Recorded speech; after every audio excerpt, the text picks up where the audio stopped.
Parliament के special session में सांसदों ने अपनी अपनी बात रखी। किसी ने प्रधानमंत्री मोदी की जमकर तारीफ की तो किसी ने नई संसद को बहुत बड़ा कारनामा बताया। लेकिन इन सब से हटकर जो बात वहां हुई वो बात है मजलिस इत्तेहादुल मुस्लिमीन के चीफ बैरिस्टर असदुद्दीन ओवैसी की। ओवैसी ने पार्लियामेंट के स्पेशल सेशन में अपनी बात रखते हुए संसद भवन की 15 नाकामियों को बयान किया। असदुद्दीन ओवैसी ने कहा कि संसद ने 15 मौकों पर अपनी नाकामियों का सबूत पेश किया है। जब दिल्ली की सड़कों पर सिखों की नस्लकुशी की जा रही थी, 6 दिसंबर को जब बाबरी मस्जिद की शहादत हुई, भागलपुर में रेशम के कारोबार को खत्म करके मुसलमानों को दफना दिया गया और वहां फूल गोभी उगना शुरू हो गई, जब मुजफ्फरनगर और गुजरात में नस्लकुशी की गई, जब मुंबई की सड़कों पर इंसानियत का नंगा नाच हुआ, जब संसद में टाडा पोटा और यूएपीए जैसा काला कानून बनाया गया, CAA किसान प्रोटेस्ट, शेड्यूल कास्ट प्रोटेस्ट, जब जनता को इंसाफ के लिए सड़कों पर आना पड़ा। लोकसभा के 8,992 मेंबर्स में से सिर्फ 520 मुसलमान कामयाब हुए, जबकि 1070 को संसद के मेंबर होना चाहिए था। यहां असदुद्दीन ओवैसी ने कहा, मैं आपके सामने 15 मिसालें पेश करूंगा जहां पर इस ऐवान ने अपनी नाकामी का सबूत पेश किया। एक उस वक्त जब दिल्ली की सड़कों पर सिखों की नस्लकशी की जा रही थी, एक उस वक्त जब 6 दिसंबर को बाबरी मस्जिद की शहादत हुई, भागलपुर जिसमें रेशम के कारोबार को खत्म किया गया, मुसलमानों को दफना दिया और वहां पर फूल गोभी उगना शुरू हो गई। एक उस वक्त नाकामी साबित हुई जब मुजफ्फरनगर और गुजरात में नस्लकशी की गई। एक उस वक्त सर जब हम देखते हैं कि मुंबई की सड़कों पर इंसानियत का नंगा नाच हुआ।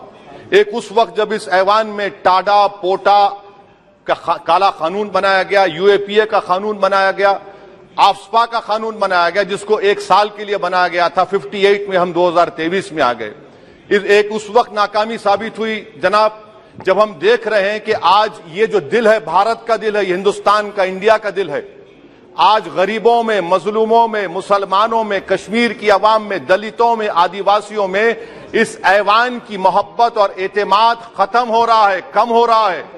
इसीलिए जनता सड़कों पर आकर एहतजाज कर रही है क्योंकि उनको लग रहा है कि ये इमारत बन चुकी है, हमारा दिल नहीं है। चाहे CAA का प्रोटेस्ट हो, चाहे किसानों का प्रोटेस्ट हो, चाहे शेड्यूल कास्ट के रिजर्वेशन का मसला हो।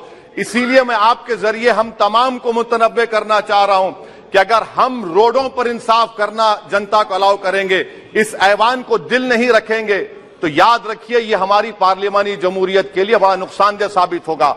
और नुकसानदेह इसलिए भी होगा कि क्या हमको अपने ख्वाब गफलत से, अपनी जिम्मेदारियों से निभाने के लिए क्या भगत सिंह को आके बैठना पड़ेगा ऊपर कि देखो तुमने 75 साल में कैसा कानून बनाया और किसको कहां तक पहुंचा दिया। स्पीकर जनाब, इसीलिए मैं कह रहा हूं कि हम तमाम को अपनी जिम्मेदारियों को निभाना पड़ेगा। ये इमारतें ईंट से बनी हुई जरूर हैं, मगर ये इस इमारत में दिल है, इस इमारत को दिल के तौर पर बरकरार रखना पड़ेगा।